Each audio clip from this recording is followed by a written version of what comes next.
La vie pour moi c'est un sablier. Sauf que c'est un sablier que tu retournes une fois. Une fois que tu l'as retourné, tu ne peux plus le retourner. C'est fini. Chaque grain de sable qui tombe, tu dois le bonifier. Tu vois ce que je veux dire? Et tous les jours, les grains de sable ils tombent. Tous les jours, tous les jours. Peu importe les contraintes que tu as, tu dois bonifier ces grains de sable. Tu dois en faire quelque chose. Peu importe les contraintes.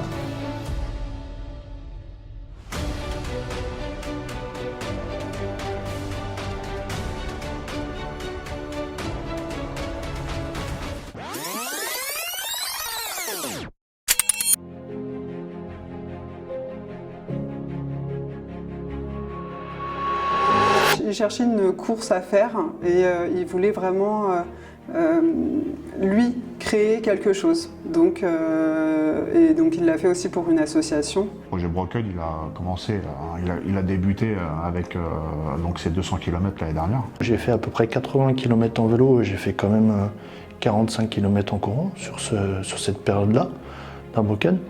Ça a été long, ça a été dynamique, c'était les premières grosses émotions.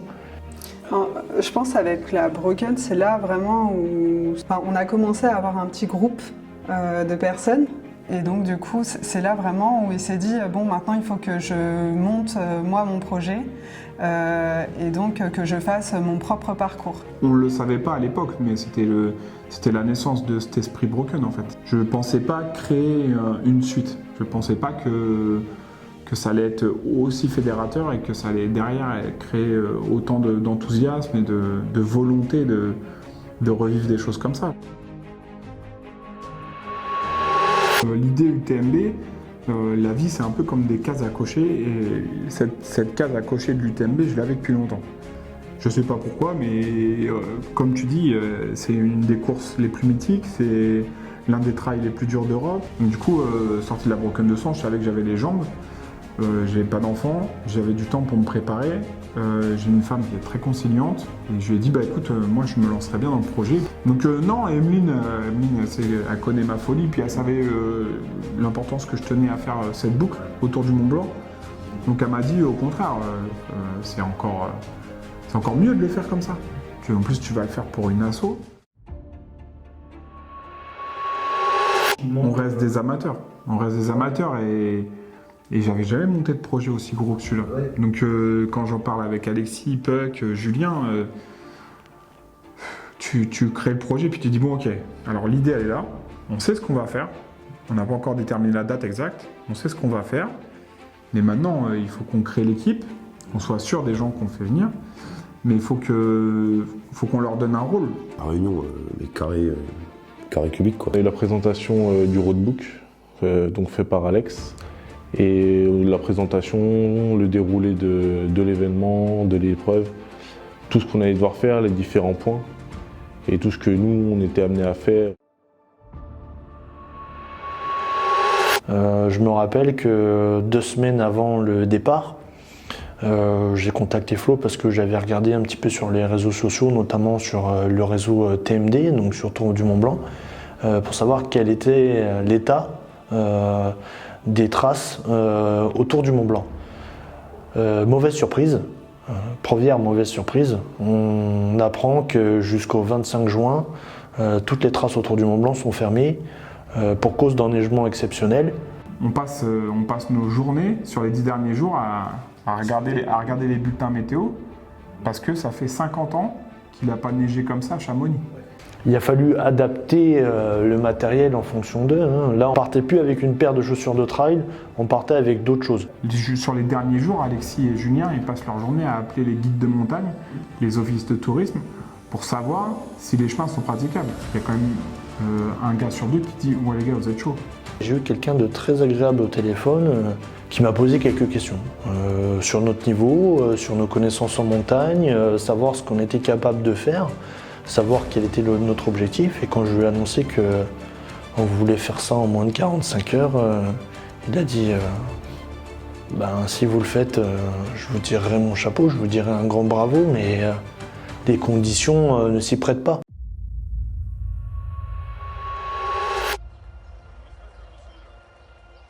On a voulu décaler le départ pour se dire on tente le coup de passer le grand col ferré 2 jours.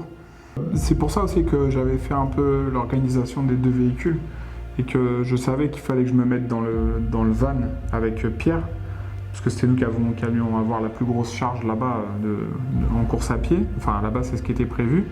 Et Puck à conduire, et puis ma femme Emeline à gérer la route avec Puck. Parce que je savais que ça allait être assez calme et que j'allais pouvoir avoir l'esprit à pouvoir continuer ma visualisation, à être à être dans des conditions un peu plus calmes pour aborder ce qui allait arriver. Et même si j'aime énormément rigoler et faire le fou et tout avec les autres, il y a un moment il faut que je reste connecté à ce qui va se passer, parce que je vais demander des ressources incroyables à mon cerveau. Enfin, je vais monopoliser en fait tellement de mon cerveau. Si on a des pertes de lucidité et des hallucinations à la fin, c'est que on commence à être très très peu oxygéné au niveau du cerveau et qu'on a usé toutes nos ressources. Donc si mes ressources je les use déjà avant, ça veut dire que mes pertes de lucidité vont arriver beaucoup plus tôt. Et donc du coup, c'est pour ça qu'il fallait que ça reste quand même un esprit assez calme et que je puisse me reposer à l'aller déjà sur ces 6 heures de route.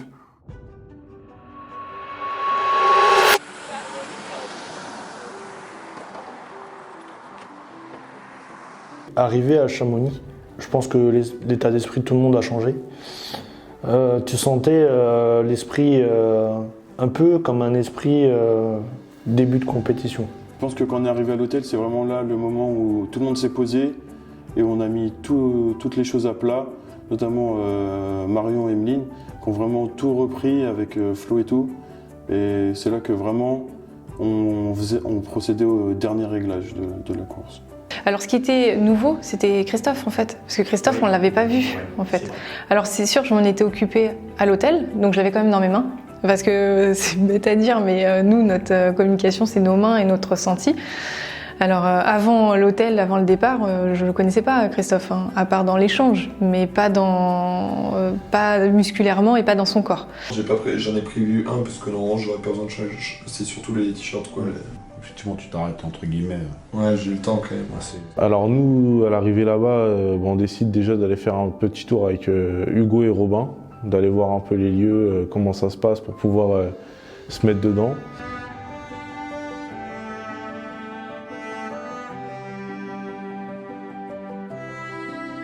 Et dès le retour, on part en course avec Emeline pour faire le repas du soir.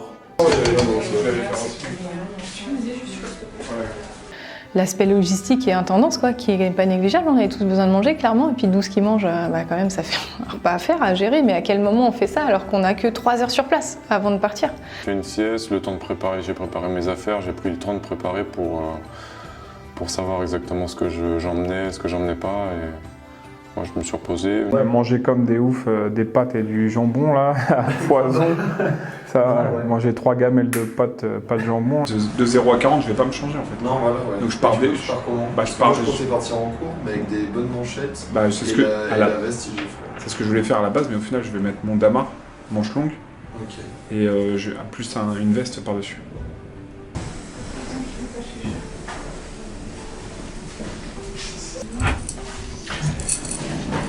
Non, c'est si lourd et ça prend pas tant de place que ça.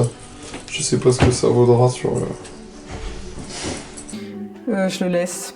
Je le laisse. Il a besoin de respirer, il a besoin de se retrouver. Il se met dans sa bulle en fait à ce moment-là, parce qu'il lui reste plus que quelques heures avant le départ.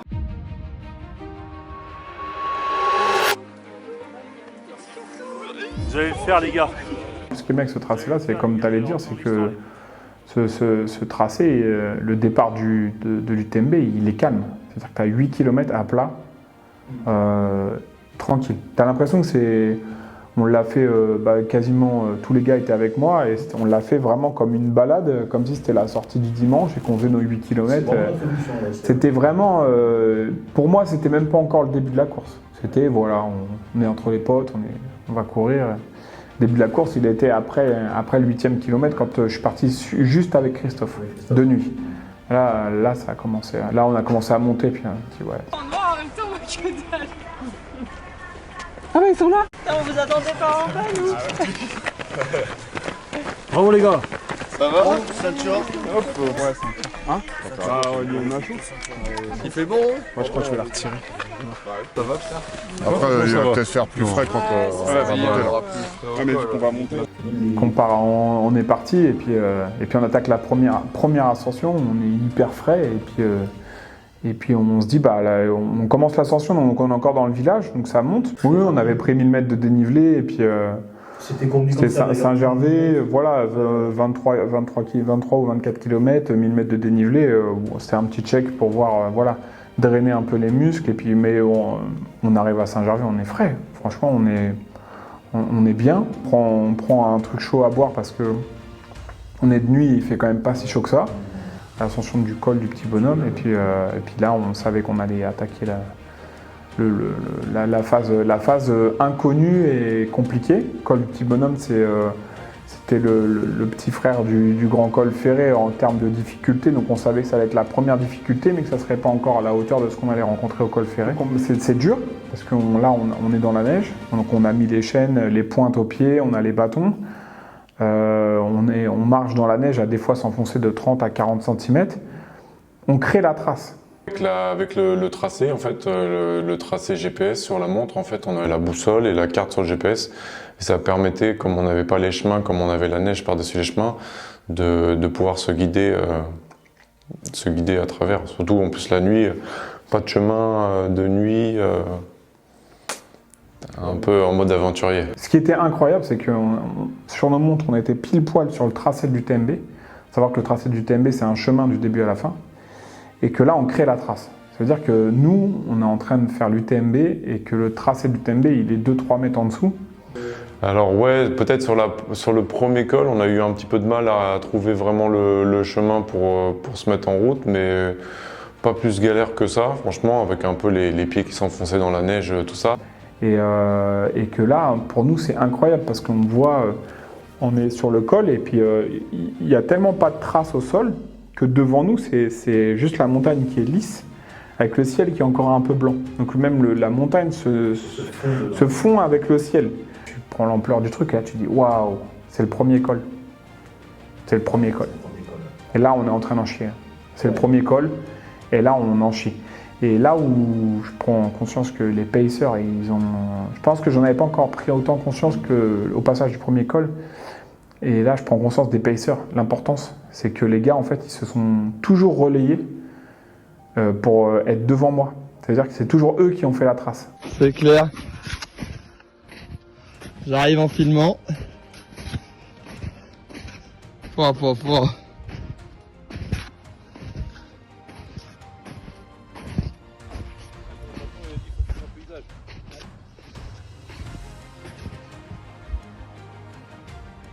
Ah, en parcours.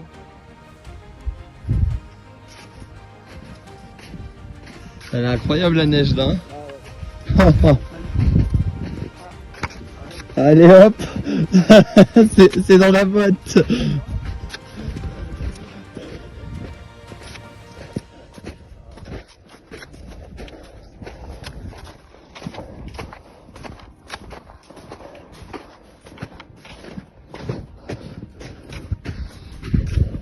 Ça surprend. Parce que quand tu arrives là-haut et que tu vois le chalet du col du petit bonhomme où tu vois juste la pointe du toit, tu dis waouh, là il y a une épaisseur de neige. Là. Tu vois, il n'y a pas de trace au sol. Ouais, tu dis c'est chaud.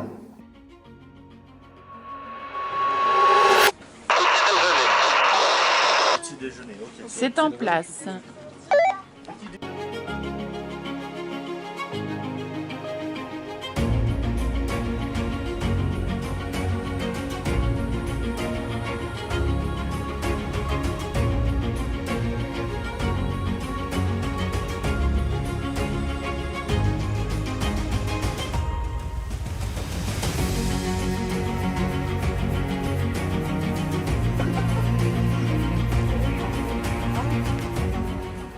Comment tu te sens là? Tout le monde Bah, là, pour l'instant ça va. C'est 2h45 parce que s'ils sont pas la combat là on fait.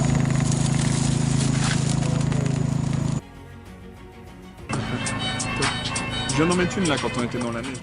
Alors pour nous, c'était du coup dès l'arrivée sur le ravito, mise en place de la tonnelle, des tables de massage, pendant que les filles elles préparaient leur matériel de leur côté, et après, dès qu'ils arrivaient, c'était massage directement, et nous, on faisait ce qu'on avait à faire à côté, et au moment du départ, on rangeait le matériel. Il y a Puck qui était avec nous, qui supervisait un petit peu tout, et franchement c'est grâce à lui qu'on a pu être aussi carré. Parce qu'en amont de chaque ravito, c'est lui qui nous disait quoi faire avec Théo, donc ça déroulait tranquillement grâce à lui, je pense. Là, pour le coup, c'est plutôt nos mains, du coup Caro et moi, qui sont intuitives et qui savent ce qu'il y a à faire. Eux nous décrivent comment ils se sentent et nous, on dispose d'outils et il faut savoir qu'on avait 5 minutes pour les mettre au top. 5 à maxi 10 minutes. Donc il faut être stratégique et le plus efficace possible et sans pour autant les fatiguer. Parce que le problème de drainer ou de masser, l'idée c'est qu'ils puissent repartir directement sans avoir le coup de barre ou se dire waouh, ça m'a cassé. Bon, les gars en forme, hein. Robin a fait son anniversaire sur une tartine de pain. Ah, c'était marrant. C'était marrant de souffler de ma bougie sur un bout de brioche avec du Nutella. Franchement, c'était original, c'est la première fois, je pense que ce sera peut-être la dernière fois. Mais c'était unique, non, clairement unique, et puis souffler sa bougie à Chapieux, je pense pas que la prochaine je vais la souffler à Chapieux. Hein. Petit déjeuner, vrai petit déjeuner qui se passe bien, hein, donc avec tout ce qui nous a été fourni par Carrefour, hein, qui a été un gros partenaire surtout là, en termes d'alimentation, ça a été top pour nous. Tout le monde reprend des forces et ça repart. Et là, on va dire qu'on a les premières grosses anecdotes qui sont les anecdotes mémorables. Donc ils repartent. Toi Nasser, tu les suis avec le drone. Hein. Tu les suis avec le drone et puis tu es avec Christophe Pucker qui est interrogé sur comment fonctionne le drone et qui vient vers toi. Je suis pas loin, je suis à 100-200 mètres et je te vois lui montrer le drone et puis d'un seul coup je te vois faire une tête un petit peu louche et puis on comprend rapidement que tu as perdu le drone. Et du coup là on perd le drone, donc on se retrouve à séparer la logistique en deux, une partie de la logistique qui part directement sur le prochain point puisque le temps de navigation entre le prochain point et le temps de navigation en véhicule est le même qu'en courant, quasi, à une dizaine de minutes près, donc on ne pouvait pas se permettre de prendre du retard. Et là on fait 5 km et je vais dire à 500 mètres de l'amorce du premier col, Christophe courait devant moi et il prend un mauvais appui sur une pierre et là il se retourne littéralement la cheville, devant moi. Et là je le vois se jeter au sol, je comprends tout de suite. Là, je comprends. Tout de suite, en quelques secondes, l'image dans ma tête elle est faite, quoi. Ouais. Et donc du coup il se jette au sol, il retire sa chaussure, sa chaussette, on regarde et tout, et là il me dit voilà c'est mort. Il me pose à peine le pied au sol, il me dit waouh, il me dit non, c'est pas impossible. On part à l'ascension du col. Et là dans ma tête, je suis le van est reparti. On a le col ferré à passer de jour. Il va falloir prendre une décision rapide.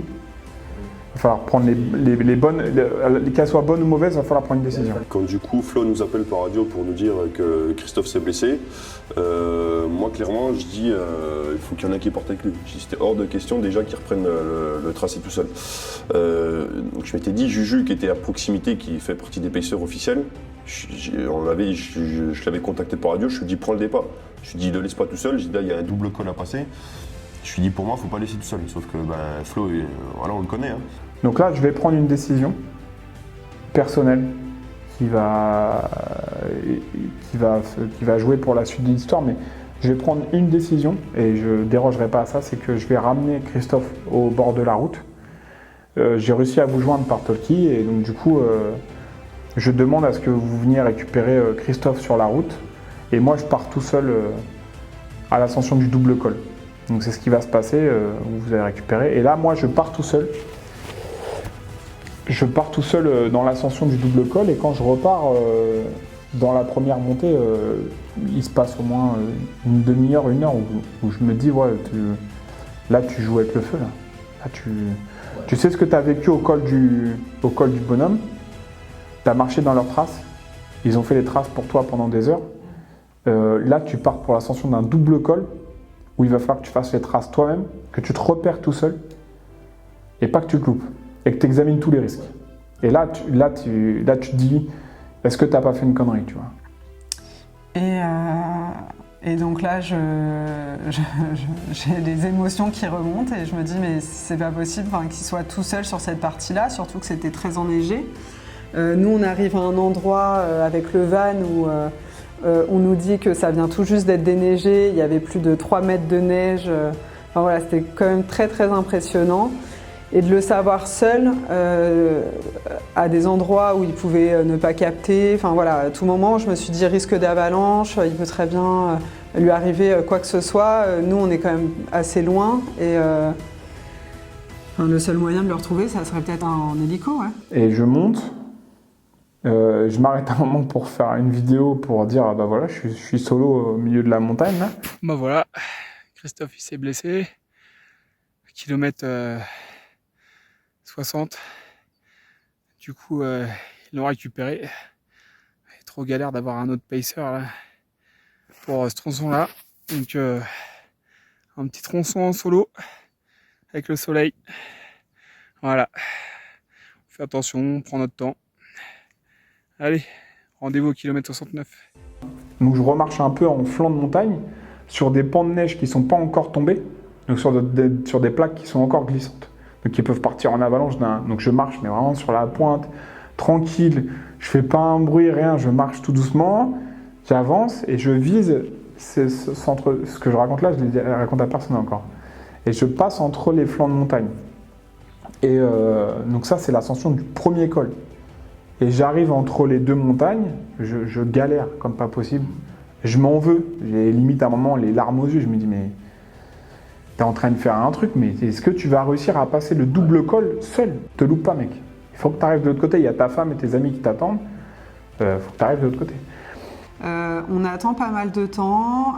On regarde la balise. On voit que ça avance pas vraiment. On essaye de joindre. Alors sur son portable, non, ça n'y a pas de réseau. Sur le talkie-walkie, c'est pareil, il ne nous répondait pas. Donc voilà, tout ça, c'était très, très stressant. J'arrive enfin à la voir quelques temps après, où il me dit que c'est dur pour lui, qu'il ne retrouve pas son chemin, qu'il n'arrive pas à redescendre. Voilà. Donc on attend, on essaye de le rassurer. Et après, bon, au final, voilà, ça s'est bien passé, parce qu'il est arrivé à ce ravitaillement-là.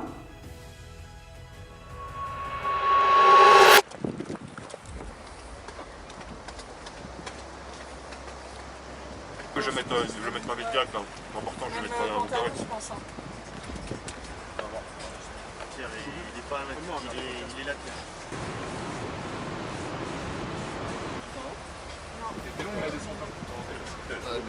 Là c'était long. Ouais, vas-y, bah où comme ça fait long. Ouais. Fais un peu. T'as l'habitude, t'as déjà fait? Ouais. Si je t'en mets aussi sur les cols. Mais c'est sa cheville qui l'embête depuis un moment, donc ça se trouve, il va pouvoir recourir. On va se trapper, on va mettre du taping, et peut-être qu'il va recourir. Donc à ce moment-là, je me dis non, je commence pas, je me fais pas de faux espoirs. Après arrive à Courmayeur, là, la cheville, elle avait, malgré le strapping, le froid et autres, elle avait doublé de volume, elle était vraiment pas belle, quoi. On me regarde et ils me disent, est-ce que tu te sens pour faire le prochain tronçon? Je lui dis ouais, le prochain tronçon, du coup, je regarde vite fait ce qui m'attendait, c'était Courmayeur à Nouvaz, 17 km, 1200 mètres de dénivelé. Je me dis ouais, carrément. Quand Emeline m'a dit ouais, c'est Robin qui repart avec toi, et là je lui ai dit ça c'est une bonne nouvelle, ça c'est cool. Robin est vraiment très frais, et là il va pouvoir m'emmener sur un rythme, un bon rythme. Comme l'année dernière, toujours le même stade. Ouais. Oui, je vais y aller, je pense. Ça va passer. J'essaye de faire en sorte que c'est pas finir trop tard. C'est ça. Ne te mets pas. Tu vas finir. Oui, je vais le finir. Là, je vais finir. Et c'est pour rester plus pour vous, je veux pas le finir. T'inquiète pas pour nous. Non, c'est bon. Non, bah laisse tomber. Tu vas avoir du matos pour rien là. Allez. La montre, c'est bon. Les gourdes, elles sont pleines.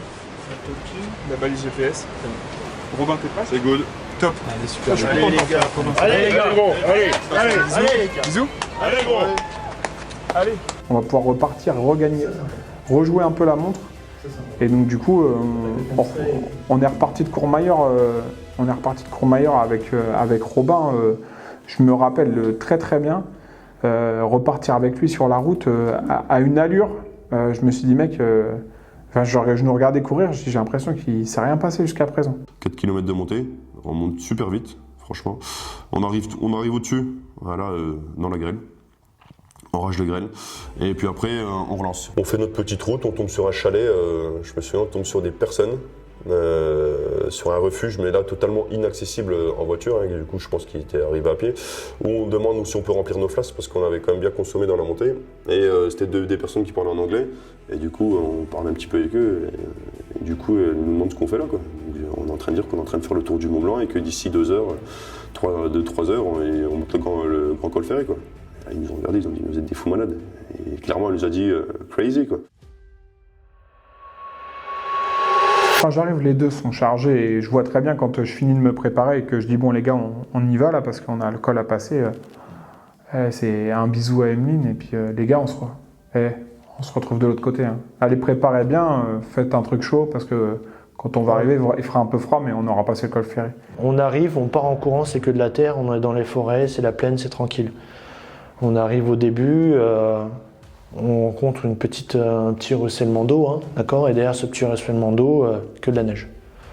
On s'arrête ici et je regarde les gars, je dis, les gars, je pense que c'est parti, hein, on y est, hein, et tout le monde est OP, enfin Pierre, moi, Flo, voilà, on s'équipe. Et je prends l'initiative en tant que Fred de partir devant. Je vais aussi me focaliser et aussi me faire aider par Pierre qui est derrière lui aussi sur la montre et qui me confirme, qu'on confirme tous les deux notre lieu de passage pour être sûr qu'on soit sur le bon endroit, la bonne zone. On rencontre par endroits sur le début du parcours quelques traces de raquettes. Donc on se dit qu'il y a quelques petits randonneurs qui sont venus explorer le terrain mais qui ne sont pas allés bien loin. On voit rapidement que certaines traces de raquettes ont fait demi-tour et on rebrousse ses chemins et on comprend rapidement pourquoi. La nuit va être longue. On sait que la nuit va être longue, on l'aborde, on se parle beaucoup. Et Pierre et Julien, ils parlent énormément. Ils parlent pas pour se raconter leur vie, ils parlent pour être sûr de ne pas faire d'erreur. Donc Julien fait les traces, il fait les traces dans la neige, donc il tape la neige à chaque fois. Et Pierre est un peu plus focus sur le tracé, Julien regarde aussi le tracé, mais ensemble, ils se mettent d'accord sur des tronçons à passer. Pour dire on va passer par là, et même des fois à détourner un petit peu le trajet pour dire attends on va pas prendre de risque, on va passer là. Et moi je suis derrière et tu pourras demander aux gars, je ne parle pas. On arrive en haut du col comme 3 enfants quoi. On arrive en haut du col et puis là on pose les bâtons. Et c'est nuit noire totale, on sait qu'on est en haut du col ferré. Et on dit putain, les gars, on regarde pas à 10 mètres, hein, mais on est là en train de se dire putain, viens de monter le col ferré, hein, tu vois, viens de le faire.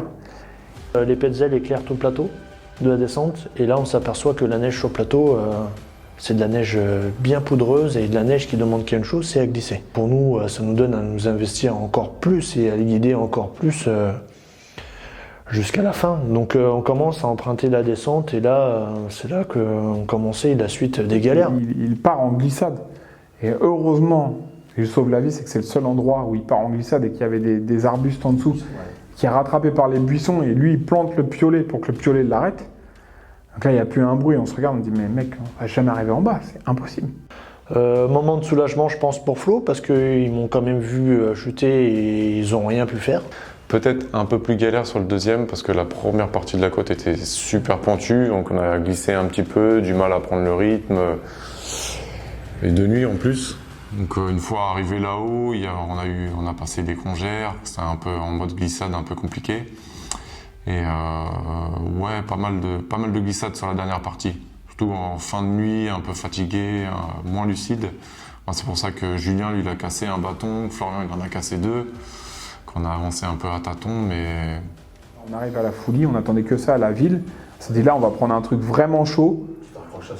Là, c'était notre point de chute et on s'est dit, on vient de passer la nuit, le soleil se lève, on vient de passer la nuit dans le col ferré.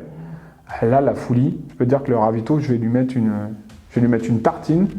On arrive à l'entrée de la Foulie, on arrive à contacter Théo par Toki, et je me rappellerai toujours, hein, Théo me dit c'est bon, on est au ravito.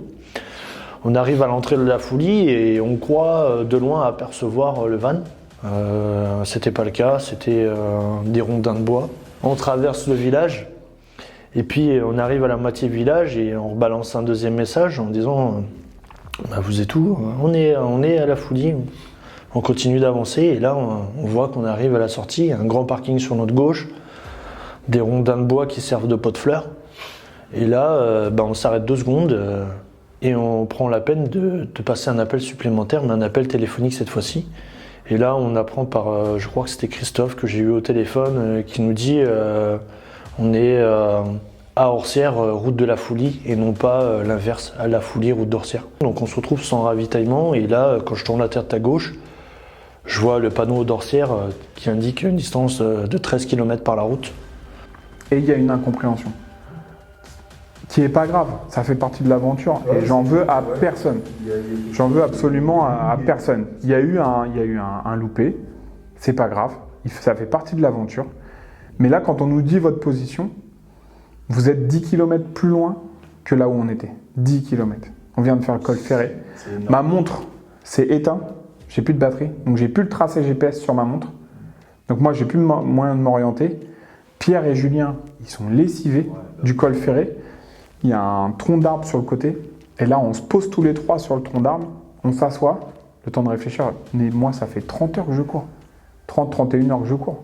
Je m'assois, je m'endors sur place, je relève la tête. Ils étaient assis tous les 2 à côté de moi. Je me relève, je dis à Julien, tu me donnes ta montre. On avait dit au VTP de venir me chercher, mais il y avait 10 km. Je dis à Julien, tu me donnes ta montre, le tas de la batterie, pour que j'ai le tracé, et moi je repars. Vous attendez là, le VTP va venir vous chercher, et moi je repars. Je vais les faire les 10 km en courant pour aller jusqu'au prochain ravito. Et toujours l'histoire de gagner du temps. Et là, je repars et ça fait 31 heures que je cours. Et dans le chemin, qui a un tout petit faux plat descendant pendant presque 10 km, j'arrive à courir à plus de 13 km/h. Et j'arrive au ravito où là, c'était un petit ravito et je récupère de quoi me ravitailler et je récupère Robin. C'est quoi ça? Et du coup, j'aurais pu donner un. Toi, t'étais déjà arrivé à la Foulie, j'ai dit, ben non, on passe avec le camion.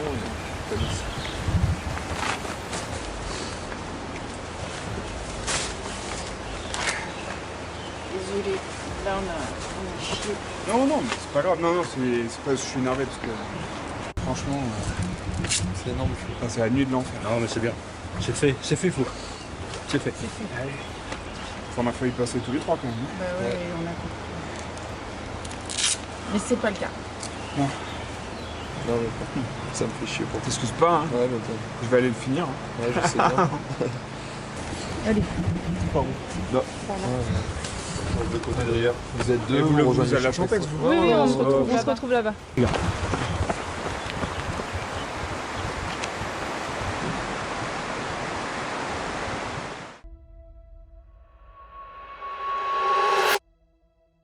Psychologiquement, en forme.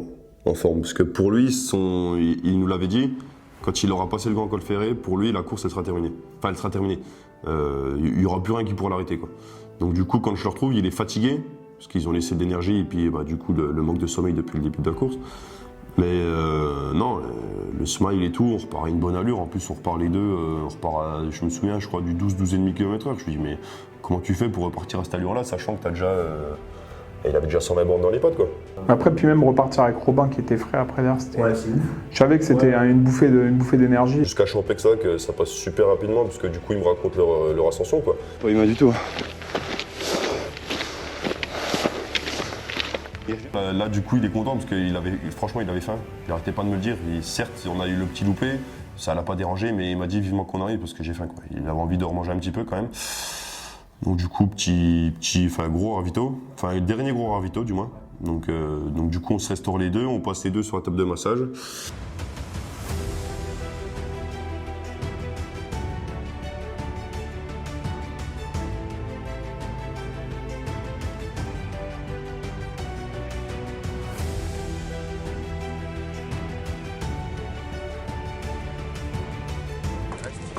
Pas dormir. Jamais dormir. 125, mais 120, c'est vrai, c'est juste pour avoir une aide. Hein. C'est juste pour une aide. Hein.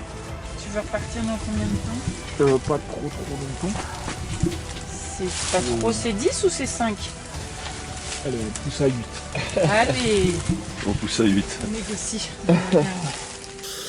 Et après, on repart direction Trianne. Allez, derrière ça. Allez, bon. Allez, courage, les gars. Merci. Non, c'est un peu.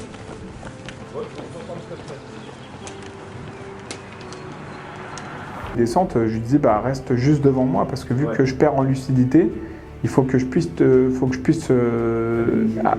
courir dans tes pieds pour m'enlever l'analyse du terrain. Donc comme ça, ça nous permettait de pouvoir courir en descente et de pouvoir envoyer plus. Parce que lui qui était plus frais, bah, il analysait le terrain et moi j'avais plus qu'à courir dans ses pieds, quoi. Et on gagnait du temps. Et je pense qu'on a passé les étapes assez bien et assez rapidement. Donc là, il arrive, on sent qu'il est fatigué. Il est fatigué, physiquement c'est dur. Ah ouais, on le voit. Physiquement c'est dur, il est marqué, il parle pas beaucoup. Je crois qu'il est lucide, mais il y a eu des hallucinations quand même sur le trajet depuis qu'on l'a vu. C'est bien, Flo. C'est bien ce que t'es en train de faire là. On sent bien que la course se termine. Bon, Flo. Il y en a en ligne droite. Ah, c'est parti. Après une nuit assez éprouvante. On se retrouve à Pour le coup, ouais. C'est dur. Ouais, c'était dur. Ouais. C'était dur. Là, comme ça, là, pour la... Ouais. Ouais, pour toi, c'est vraiment... Je me sens comme un gars qui va attaquer la dernière côte. Après, je suis plus trop conscience des choses là. J'avoue, 2 nuits sans dormir, là, ça commence à être... C'était vraiment éprouvant. Ouais. Très très dur. Ouais. Je m'attendais pas à ce que ce soit aussi dur que ça. Après.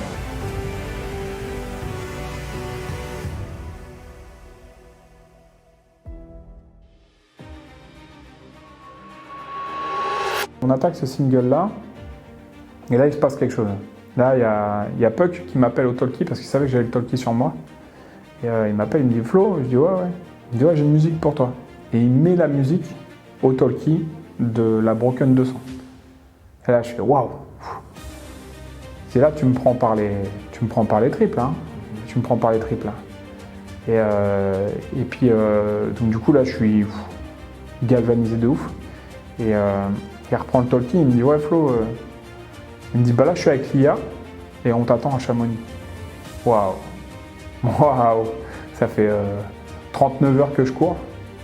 Et 39 heures et même 40 heures, parce que je mets 41 heures, donc je fais 40 heures, c'était la dernière heure. Ça fait 40 heures que j'y suis. Je suis fatigué, j'ai le visage qui est brûlé, réellement brûlé, tu l'as vu. J'avais les lèvres brûlées, incroyable, plus de jus. Et il dit, il y a l'IA qui est là. Il t'attend à Chamonix. Waouh. Tu te dis waouh. J'ai réussi quoi. Mais tu sens cet esprit de cohésion et pourtant personne n'a dormi depuis 2 jours. Et on est dimanche, il est 18h et on est parti depuis minuit, enfin samedi. Il y a une cohésion, mais j'ai rarement vu une cohésion comme ça. C'est incroyable de réussir à souder les gens comme ça. J'aurais jamais réussi. Sans l'équipe, je n'aurais jamais réussi. C'était impossible. Donc passer la ligne d'arrivée virtuelle, comme ça, avec la petite arrivée à Chamonix, et je me rappelle très bien, regarder loin et pour la chercher du regard, pour dire où est-ce qu'elle est, la petite dans la poussette, et puis on me dit elle est là-bas, elle est à l'angle, elle est là, elle est à l'entrée, et puis là on tourne, et là je vois la petite dans la poussette, la mère, et je les vois dans leurs yeux déjà, ils ont déjà les yeux rouges parce qu'ils disent le mec il arrive, il vient de faire le tour du Mont Blanc avec son équipe, et là ça y est, il va récupérer la petite quoi. Et là tu prends la poussette, tu poses tes mains sur la poussette, t'as la petite qui est là, et là ouais, ça y est, pour nous c'est l'explose. Pour nous, autant ceux qui vivent le vrai UTMB, ce moment-là doit être magique parce qu'il y a un public incroyable, il y a 30 000 personnes, ça acclame de partout. Autant nous, on nous a vu passer dans Chamonix, les gens ne savaient pas ce qu'on faisait. Mais nous, on savait ce qu'on venait de faire. Et c'était un moment unique, c'était incroyable. Et là, il y a quelques personnes qui ont pris conscience, qui applaudissaient sur les terrasses et tout. Et là, je dis mais attends, mais c'est un truc de malade. On arrive, et là, on prend le virage et on arrive face à l'église de Chamonix. Là où j'ai commencé 41 heures avant. Et j'arrive face à l'église, putain, on l'a fait. Là, on l'a fait. Je n'ai plus qu'à pousser, c'est la dernière ligne droite, il me reste 100 mètres. J'emmène la poussette jusque sur le parvis. Et c'est fini, quoi. On a fait le tour du Mont Blanc.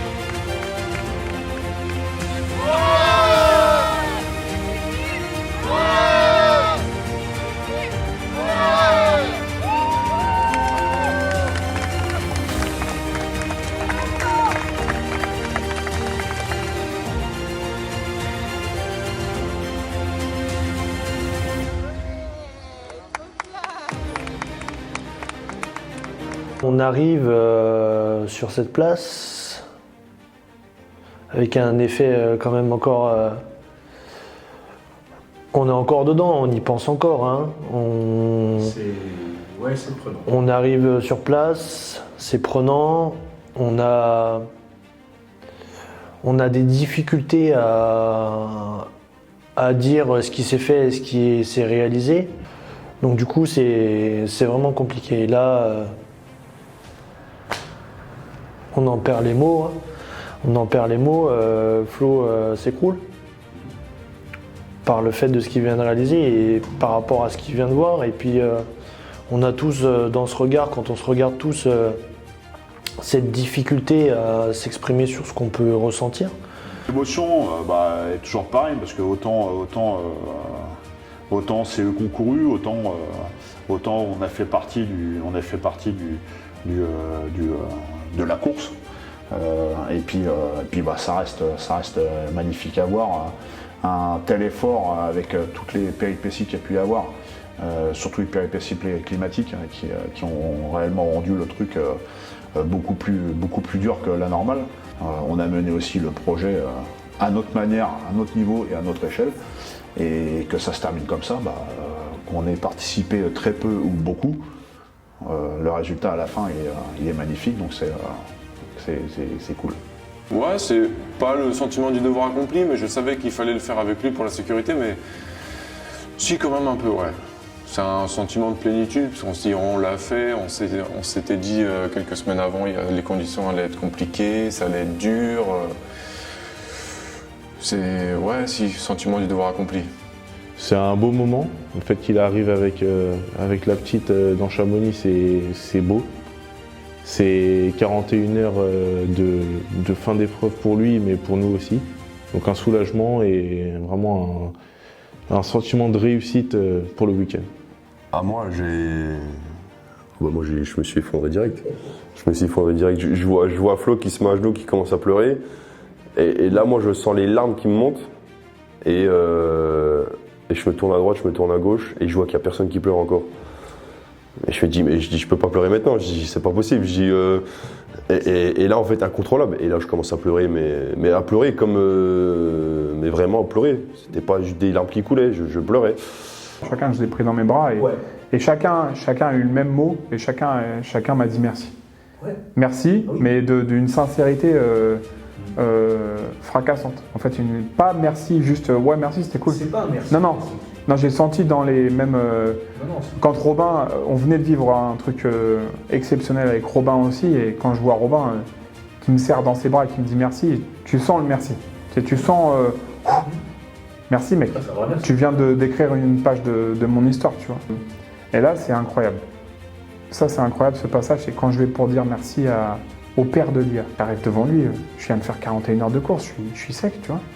Et je lui tends la main pour lui dire merci d'être venu, tu vois. Il me dit non. Et elle me prend dans ses bras. Et là, elle me dit non. Je dis non. Et là, il se met à pleurer dans mes bras. Il me dit non, c'est moi qui te remercie de ce que tu viens de faire pour nous, tu vois. Et là, ce moment-là, là, je dis ouais, c'est incroyable. Et ça, c'est vraiment le message que je veux faire ressortir. C'est mon combat, ça. Parce que j'ai eu de la critique là-dessus.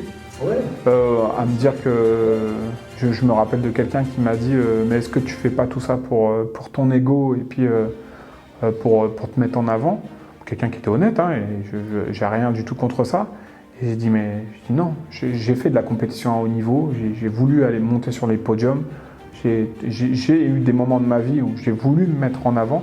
Aujourd'hui, je veux juste me servir de mes capacités pour mener des combats comme ceux-là, pour mettre des gens en avant, pour me battre pour les autres, pour mettre mes amis en avant, pour faire prendre conscience qu'il y a des fois les défis de la vie, tu ne peux pas les faire seul, que tu dois les faire à plusieurs, si tu veux aller jusqu'au bout.